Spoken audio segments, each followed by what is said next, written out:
Got 5 rounds. Got it in there. Magazine is set. We're gonna, well, let's see here.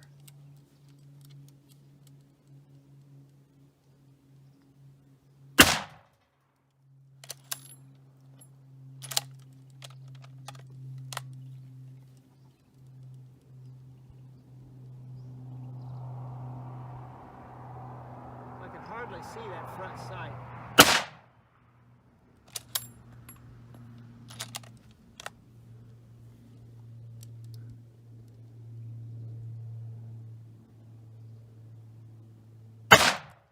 Oh man, that was...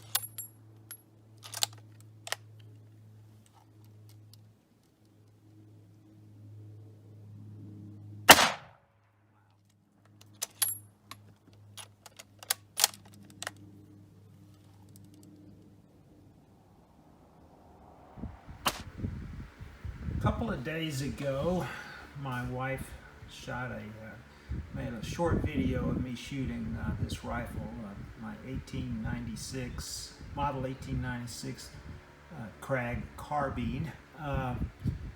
So I thought, well, you know, since the rifle didn't show up all that well in the video, I mean, in the details anyway, I thought I would make another video to tack onto that, to just give you some of the ideas about this rifle and what I have to say about it. Now, I'll tell you, I'm not an expert on KRAGs, but to the best of my knowledge, I believe this is an 1896 KRAG Carbine. Now, let me point out a couple of features here. For one thing, I know the 1896 KRAG carbines and rifles had this unique cutout in the stock here where the bolt closes, because the later ones, the 1898 KRAG rifles and carbines plus the 1899 carbines didn't have that. Some of the other things that's kind of unique to this rifle, or to the carbine here, is the rear sight. And I doubt I'm going to be able to show this, but right back in here, there's a Mark C. About 2/3 of it is hidden beneath the line of the handguard. But the carbine sight on this rifle is also, let's see if I can get this in here. Oops. Is marked C right above the 1900-yard mark on the folding part of the sight. One unique thing about the carbine is it's actually graduated. The rear sight is graduated out to 2,000 yards. The rifle has actually only graduated, I think, to 1,800 yards. And finding a sight for these for these 1896 carbines is very, very difficult. And so for me to have this with its rear sight intact is very, very fortunate. Something else on this carbine that I personally have never seen, although I've seen pictures of it before, is the front sight hood. And it's also marked with a C. Again, I'm not sure if we're going to be able to see this, but it's marked C right there above the point of the pen. And I've never actually seen one of these on a carbine. However, I have seen it in books. Obviously, if you're watching this, you probably know a little bit about carbines and the unique loading gate on the side here, the single locking lug bolt, how smooth the overall action is, which is definitely true of this one and all the others that I'm aware of. I consider myself very, very fortunate to have this particular rifle. Let's see what else here. Something else is that there's a trap in the butt of the stock. Holds us a couple of sections of cleaning rod. I'm not going to open that up, but those are in there. I think there's also an oiler in there, if I remember haven't looked in there in quite a long time. Now, most of what I know, or at least I think I know about this rifle, comes from this book I own called the KRAG Rifle by Lieutenant Colonel William Brophy. It's an excellent book, and I've had it for a number of years, and it's really, very, very interesting read. And as best I can tell, all the features that he points out of this carbine are correct on this rifle. Now, there's a couple of interesting things. One is, to the best of my knowledge, and I think he states it in the book, there is no specific serial number range for carbines, or actual listing of serial numbers for the carbines that is listed. So you can't really prove it. And if I remember correctly, the carbine barrel, although 22 inches in length like this one is actually the same diameter up from the receiver all the way up to the muzzle as the back 22 inches of the KRAG rifle.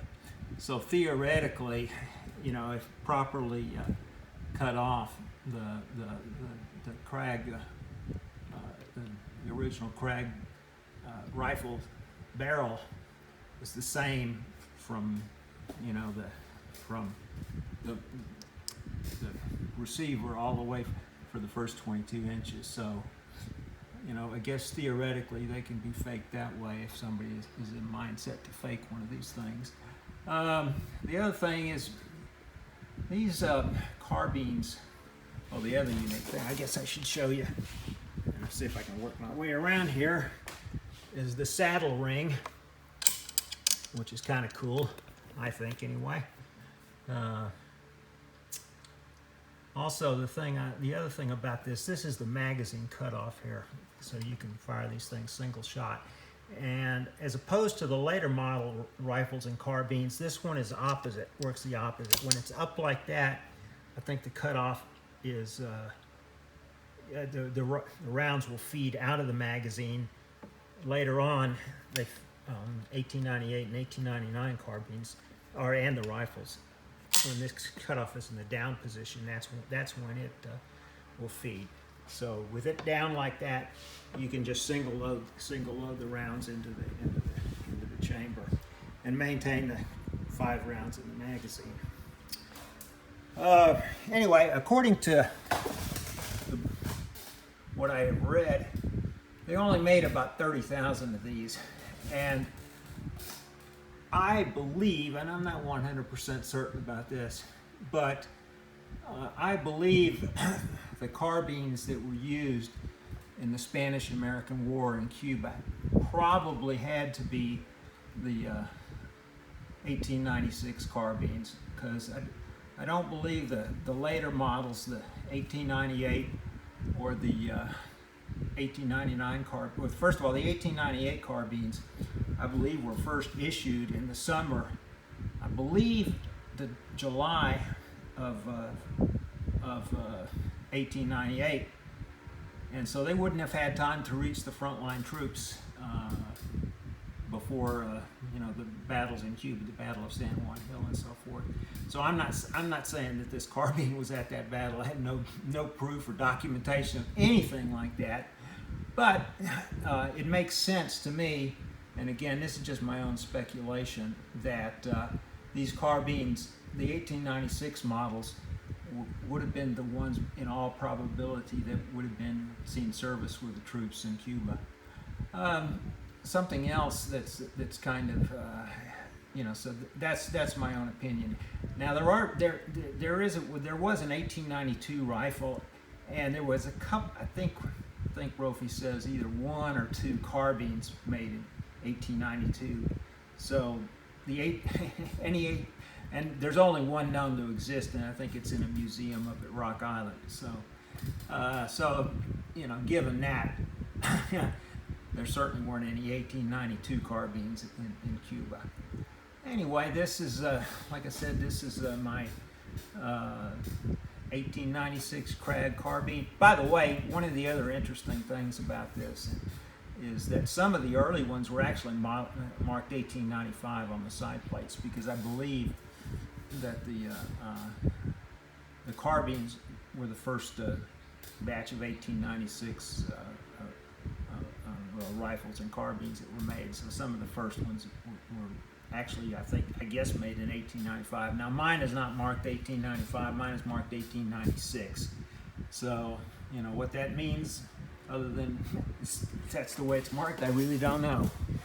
But anyway, I just thought I would make this video and see what kind of interest it generates and any comments. So like I said, I'm not an expert on these rifles, but it is a interesting rifle. I really enjoy it, and you know, if you ever have a chance to pick one of these things up, I would recommend that you do it. So anyway, thank you for your time.